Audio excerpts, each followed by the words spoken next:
नमस्कार. तर आज आपण बर्नॉलीज थेरम म्हणजे काय हे समजून घेणार आहोत. त्याचबरोबर बर्नॉलीज थेरमचे काही ॲप्लिकेशन्सही आज आपण ह्या व्हिडिओ लेक्चरमध्ये पाहणार आहोत. तर स्विस सायंटिस्ट डॅनियल बर्नॉली यांनी 1738मध्ये त्यांच्या हायड्रोडायनामिका ह्या बुकमध्ये एखाद्या फ्लुइड सिस्टीममध्ये एनर्जी कशा पद्धतीनं कॉन्झर्व होते हे एक्सप्लेन केलं आणि त्या एक्सप्लेनेशनला आज आपण म्हणतो बर्नॉलीज थेरम. म्हणजे बर्नॉलीज थेरम हे एखाद्या फ्लुइड सिस्टीममध्ये एनर्जी कशा पद्धतीनं कॉन्झर्व होते हे एक्सप्लेन करतं. तर आता आपण बर्नॉलीज थेरम म्हणजे काय हे समजून घेऊयात. त्याच्यासाठी मी इथं एक सिस्टीम विचारात घेतो. ही ती सिस्टीम आहे. आता हे काय आहे तर ही पाईप आहे. या पाईपमधून मी फ्लुइड पास करतो, पण हे फ्लुइड जे मी या पाईपमधून पास करतो ते आयडियल फ्लुइड आहे. आता आयडियल फ्लुइड म्हणजे काय तर आयडियल फ्लुइड हे नॉन विस्कस आणि इनकॉम्प्रेसिबल असतं. नॉन विस्कस म्हणजे काय, फ्लुइडची विस्कॉसिटी ही 0 असते. आणि इनकॉम्प्रेसिबल फ्लुइड म्हणजे काय तर इनकॉम्प्रेसिबल फ्लुइड हे आपण कॉम्प्रेस करू शकत नाही, म्हणजे त्या फ्लुइडची डेन्सिटी ही कॉन्स्टंट असते. तर अशा या सिस्टीमसाठी pressure plus kinetic energy per unit volume plus potential energy per unit volume ही कॉन्स्टंट असते. म्हणजे ही जी काही टर्म आहे pressure plus kinetic energy per unit volume plus potential energy per unit volume ही जी काही टर्म असते ती टर्म ही कॉन्स्टंट असते त्या सिस्टीमसाठी, आणि हाच आहे बर्नॉलीज थेरम. तर Bernoulli's theorem states that sum of pressure and kinetic energy and potential energy of fluid per unit volume flowing through the pipe is constant. आता आपण डेरिवेशन पाहूयात बर्नॉलीज थेरमचं. यासाठी आपण ही सिस्टीम विचारात घेतली आहे. आता समजा ही जर फ्लोची डायरेक्शन आहे, म्हणजे फ्लुइड हे लेफ्टकडून राईटकडे फ्लो होतंय. आता हा जो काय आहे हा पाईपचा इनलेट आहे आणि हा पाईपचा आउटलेट आहे. ही जर मी ग्राउंड लेवल कन्सिडर केली तर इनलेटची हाईट मी h1 कन्सिडर करतो आणि आउटलेटची हाईट मी h2 कन्सिडर करतो विथ रिस्पेक्ट टू ग्राउंड. आता हाईट इथं वेगवेगळी आहे, म्हणजे इथं पोटेन्शियल एनर्जी इनलेट आणि आउटलेटची पोटेन्शियल एनर्जी ही वेगवेगळी असणार आहे. आता इनलेटपाशी प्रेशर मी P1 कन्सिडर करतो आणि आउटलेटपाशी प्रेशर मी P2 कन्सिडर करतो. आता ज्या अर्थी फ्लो हा लेफ्टकडून राईटकडे आहे, म्हणजे ह्या डायरेक्शनला आहे, त्या अर्थी P1 हा जास्त असणार आहे P2 पेक्षा. असं का, कारण फ्लुइड हे नेहमी हायर प्रेशर रिजनकडून लोअर प्रेशर रिजनकडे फ्लो करतं, म्हणून P1 is greater than P2 असणार आहे. आता समजा A1 हा क्रॉस सेक्शनल एरिया आहे इनलेटचा आणि A2 हा क्रॉस सेक्शनल एरिया आहे आउटलेटचा. आता ज्या अर्थी इथं इनलेट आणि आउटलेटपाशी प्रेशर आहे त्या अर्थी इथं फोर्स एक्झर्ट होत असणार आहे फ्लुइडवर. इथे इनलेटपाशी जे फ्लुइड आहे त्या फ्लुइडवर मी फोर्स कन्सिडर करतो F1 आहे, म्हणजे इथं जे इनलेटपाशी फ्लुइड आहे त्याच्यावर F1 फोर्स एक्झर्ट होते असं मी कन्सिडर करतो. आणि तो फोर्स असणार आहे, फोर्स काय असतो, प्रेशर इंटू एरिया. म्हणून इनलेटपाशी जे फ्लुइड आहे त्याच्यावर जो फोर्स एक्झर्ट करतो F1 तो असणार आहे F1 is equal to P1 into A1. तसंच आउटलेटपाशी जे फ्लुइड आहे त्याच्यावर पण काहीतरी फोर्स एक्झर्ट होत असणार आहे, ज्या अर्थी तिथं प्रेशर आहे. जे आउटलेटपाशी जे फ्लुइड आहे त्याच्यावर एक्झर्ट होणारा फोर्स तो मी कन्सिडर करतो F2 आणि तो असणार आहे P2 इंटू A2. आता इनलेटपाशी जे फ्लुइड आहे त्याची व्हेलॉसिटी मी कन्सिडर करतो V1 आणि आउटलेटपाशी व्हेलॉसिटी मी कन्सिडर करतो V2. आता हा V2 जास्त असणार आहे V1 पेक्षा. असं का तर इक्वेशन ऑफ कंटिन्युइटीवरून आपण हे सांगू शकतो. इथं आय बटनवर क्लिक करून तुम्ही इक्वेशन ऑफ कंटिन्युइटीवरची व्हिडिओ पाहू शकता. आता मी छोटासा time interval delta T time interval मी कन्सिडर करतो. त्या डेल्टा टी टाईममध्ये जे फ्लुइड आहे इनलेटपाशी ते फ्लुइड V1 वेलॉसिटीसह काही डिस्टन्स ट्रॅव्हल करेल. समजा त्या फ्लुईडने एवढं डिस्टन्स ट्रॅव्हल केलं आहे आणि ते डिस्टन्स असणार आहे V1 डेल्टा टी. कसं काय? कारण डिस्टन्स हे स्पीड इंटू टाईम असतं. इथं स्पीड किती आहे इनलेटपाशी फ्लुईडचं? ते आहे V1 आणि टाईम इंटरवल आपण घेतला आहे डेल्टा टी, म्हणून डिस्टन्स असणार आहे V1 डेल्टा टी.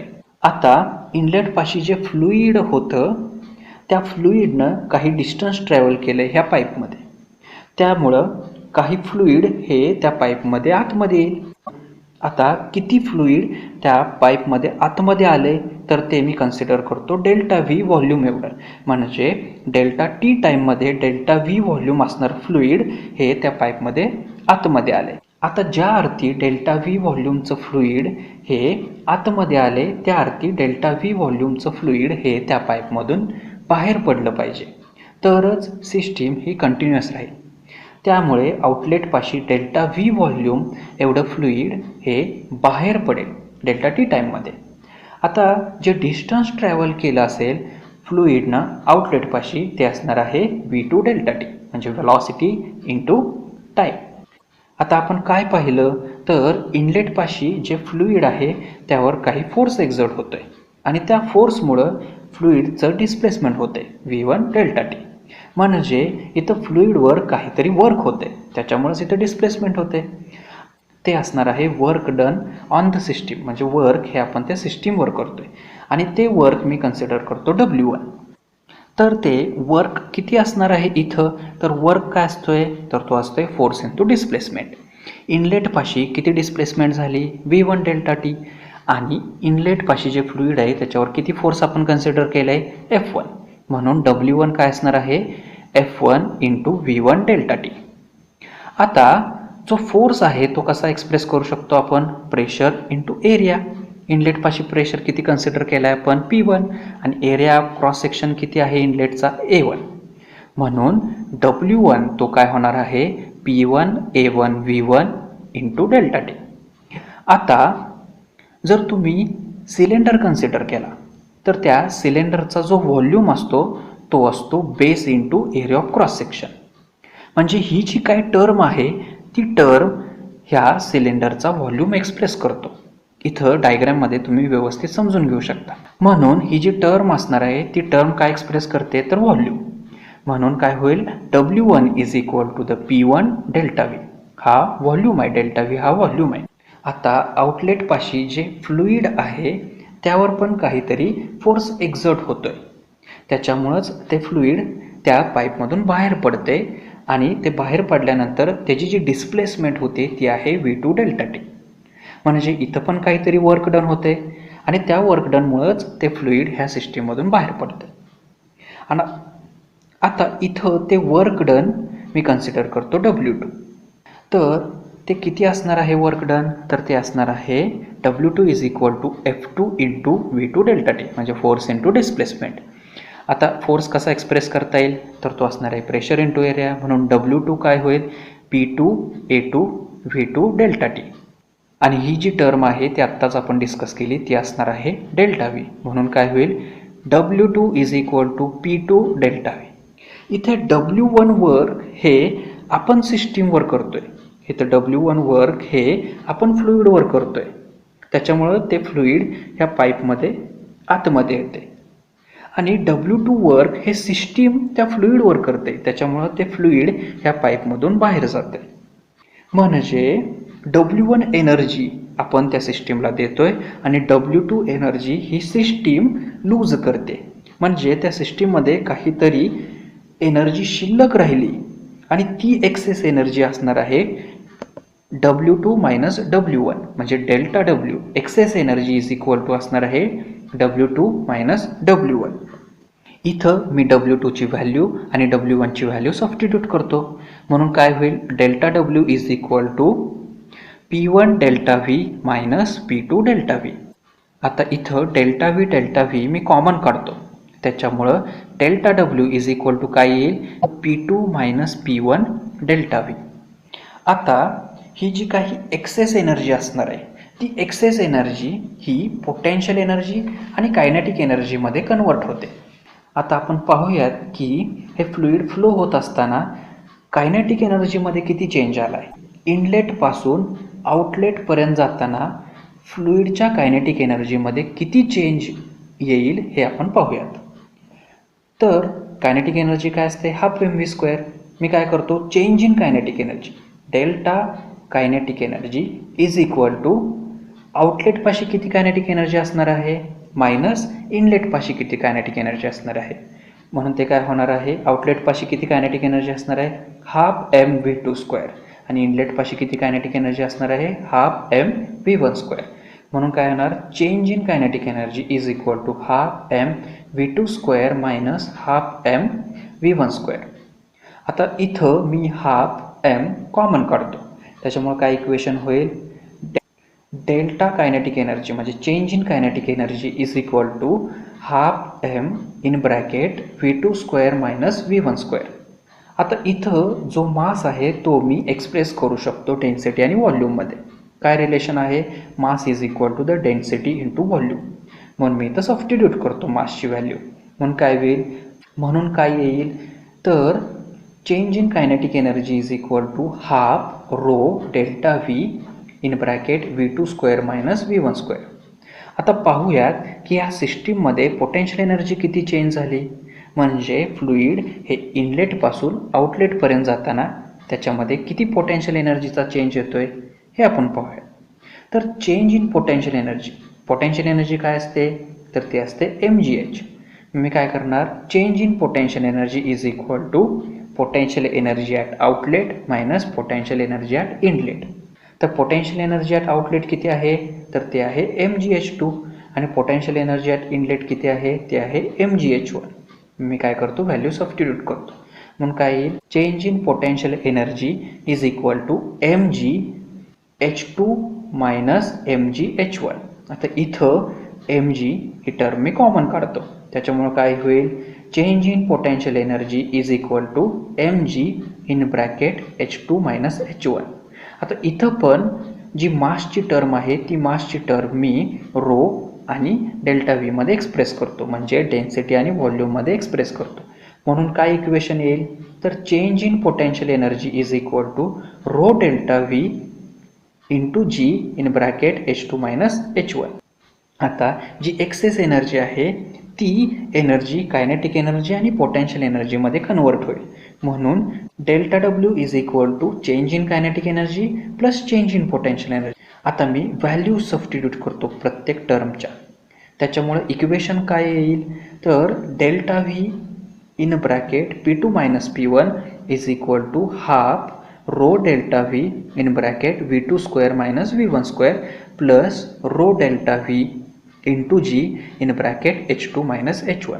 आता इथं प्रत्येक टर्ममध्ये डेल्टा व्ही आहे, म्हणून मी काय करतो, ते डेल्टा व्ही टर्म कॅन्सल करतो. त्याच्यामुळं माझं इक्वेशन कसं रिड्यूस होईल, तर ते असेल p2 minus p1 is equal to half rho v2² minus v1² plus rho g in bracket h2 minus h1.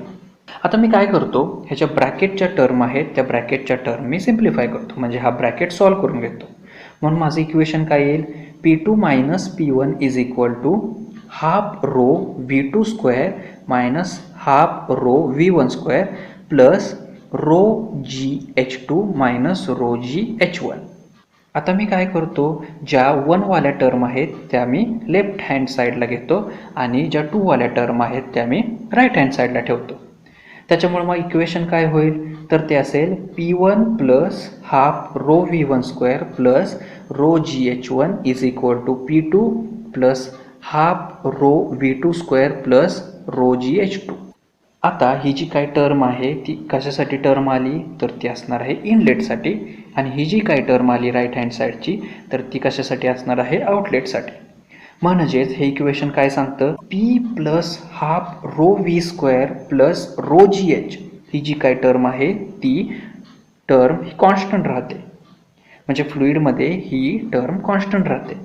आता हे इक्वेशन हे डेन्सिटीच्या फॉर्ममध्ये आहे, तर हेच इक्वेशन आपण मासच्या फॉर्ममध्ये पण एक्सप्रेस करू शकतो. तर काय होईल, तर density is equal to mass per unit volume असतं, म्हणून मी डेन्सिटीची व्हॅल्यू ही प्रत्येक टर्ममध्ये सबस्टिट्यूट करतो. म्हणून माझं इक्वेशन काय होईल, तर pressure plus half mv² by volume plus mgh by volume is equal to constant. आता हाफ mv² काय असतं तर ते असते कायनेटिक एनर्जी आणि mgh काय असते तर ते असते पोटेन्शियल एनर्जी. म्हणून इक्वेशन कसं लिहिता येईल तर pressure plus kinetic energy per unit volume plus potential energy per unit volume is equal to constant. आणि हाच आहे बर्नॉलिस थेरम. आता बर्नॉलिस थेरमचे काही ॲप्लिकेशन्स पाहूयात. तर त्या ॲप्लिकेशन्सला म्हणतात प्रेशर व्हेलॉसिटी ट्रेड ऑफ. आता याचा काय अर्थ झाला समजा सिस्टीम जर हॉरिझॉन्टल सिस्टीम असेल म्हणजे सिस्टीम ही या पद्धतीनं असेल तर ह्या पद्धतीच्या सिस्टीमसाठी potential energy term he throughout the system he constant असणार आहे. म्हणून बर्नॉलिस इक्वेशनमधून ही टर्म कॅन्सल होईल कारण ती कॉन्स्टंट आहे. पण काय होईल इक्वेशन तर ते इक्वेशन असणार आहे P plus half rho v² is equal to constant. म्हणजे ही टर्म कॅन्सल झाली. आता इथे रो हा पण कॉन्स्टंट आहे कारण की जे फ्लुईड मी सिस्टीममधून पास करतोय ते इनकॉम्प्रेसिबल आहे, ते आयडियल फ्लुईड आहे, त्याच्यामुळं रो पण कॉन्स्टंट झाला. मग इक्वेशन हे कशा पद्धतीनं मॉडिफाय होईल तर ते असणार आहे P is inversely proportional to v². म्हणजे pressure of a fluid is inversely proportional to velocity of fluid. म्हणजेच हॉरिझॉन्टल जर सिस्टीम असेल तर त्याच्यासाठी बर्नॉलिस थेरम काय सांगते तर points of higher fluid speed will have less pressure than points of slower fluid speed. आता आपण एक व्हिडिओ पाहूया की ज्याच्यावरून तुम्हाला हे प्रेशर व्हेलॉसिटी ट्रेड ऑफ म्हणजे काय हे व्यवस्थित समजेल. आता ही सिस्टीम हॉरिझॉन्टल सिस्टीम आहे. या नॅरो पार्टमध्ये फ्लुईडची व्हेलॉसिटी ही जास्त आहे.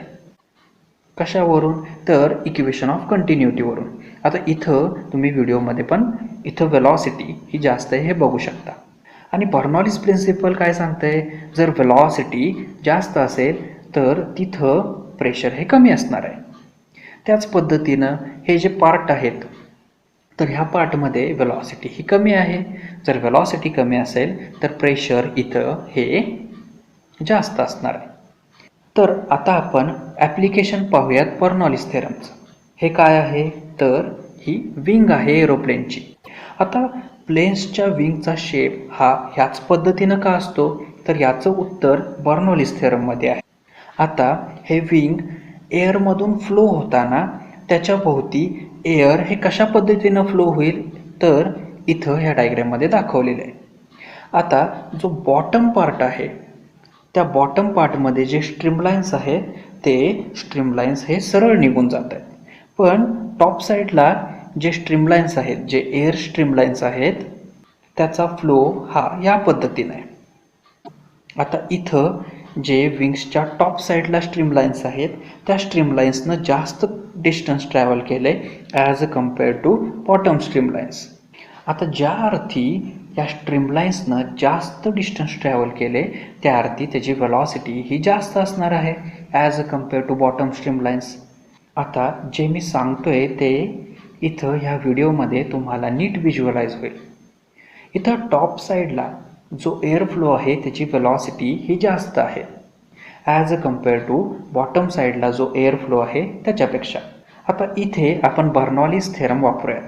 तर काय होईल तर बर्नॉलिस थेरम काय सांगतोय तर व्हेलॉसिटी आणि प्रेशर हे इनव्हर्सली प्रोपोर्शनल असतात.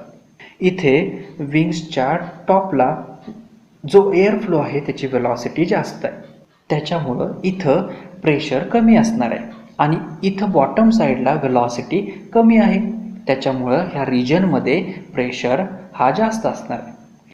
आता ह्या प्रेशरमुळं त्या विंग्सवर काहीतरी फोर्स एक्झर्ट होत असेल कारण फोर्स हा असतो प्रेशर इनटू एरिया. आता बॉटम साईडला जो फोर्स ॲक्ट होतो त्याला मी कन्सिडर करतो एफ टॉप आणि त्याची डायरेक्शन ही अशी असणार. आणि टॉप साईडवरून जो फोर्स ॲक्ट होतोय तो मी कन्सिडर करतो एफ बॉटम. आता एफ टॉप हा जास्त असणार आहे एफ बॉटमपेक्षा. असं का कारण की बॉटमला प्रेशर हे जास्त आहे as a compare to top. त्याच्यामुळं जो नेट फोर्स लागणार आहे त्या विंगवर तो हा ह्या पद्धतीनं असणार आहे.